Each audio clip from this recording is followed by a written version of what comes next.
This is a vehicle runaway ramp. We hadn't seen one of these things until we came down here just now. I'm just about needed to use it because we burnt the brakes out of the Ratley Tin Bucket motorhome quite well. The whole thing stinks of asbestos. So I guess the idea is if you're in a really big truck and you're not using all your gears, your brakes, all the brake stuff out, and you're flying down here like this, always veer across the road hoping there's no oncoming traffic and take off up here in the hope of that you do slow down before you get to the top and you don't just launch yourself off into the gates of Haast. I guess you've got to have the gates shut, otherwise anyone could get through, and once you let one person through, you've got to let everybody through. So if you're in a big truck, the way I see it, you're careering up here and you say to your co-driver, co-pilot, whatever, quick, get out and open the gates, man! Gets out, runs ahead like this, throws open the gates so the truck can fly into the stones.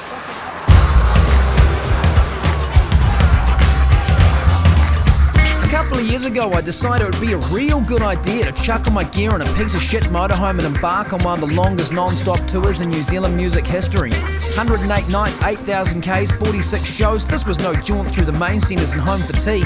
I was heading for the small towns and backwaters that my glam rock band had never taken me.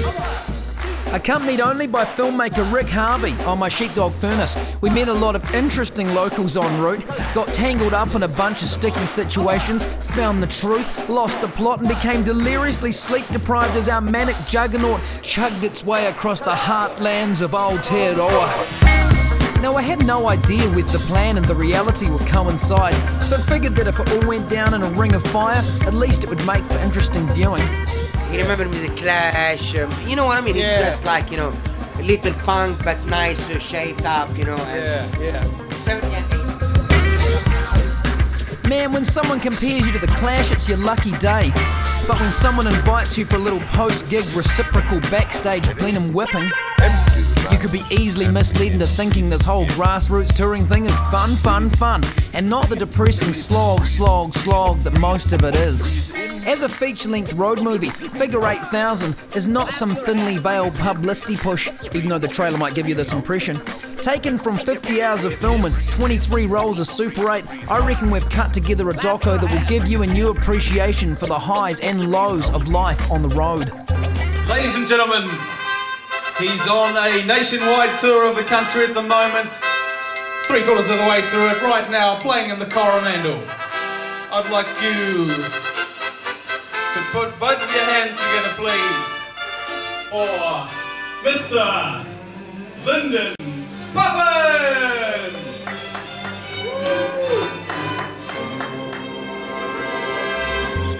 Yeah, that's what I'm talking about. Venue owners that don't put up the posters, that get drunk and won't pay you, that double book you with shitty covers bands, or forget you're even coming, and you end up in a Northland hospital carrying a gun for protection that you end up needing, and the shit food and the unshakable stink, it's all pretty glamorous stuff. Hell, if there's only one film you see this summer, one film that will change everything, well, one film that has an excellent ambient hip-hop soundtrack from Trillion and a handful of songs by yours truly, then it's Figure 8000. Some content and language will offend, so don't expect to see it on TV. Visit lindonpuffin.co.nz to order a copy or find out if it's in a video store near you. Most of the rich people come here, man, and they're just gonna fuck this place, eh? You know, like our copper here and all that, man. Years and years ago, shit used to go down and locals sorted it out, and now it's the cop, you know. And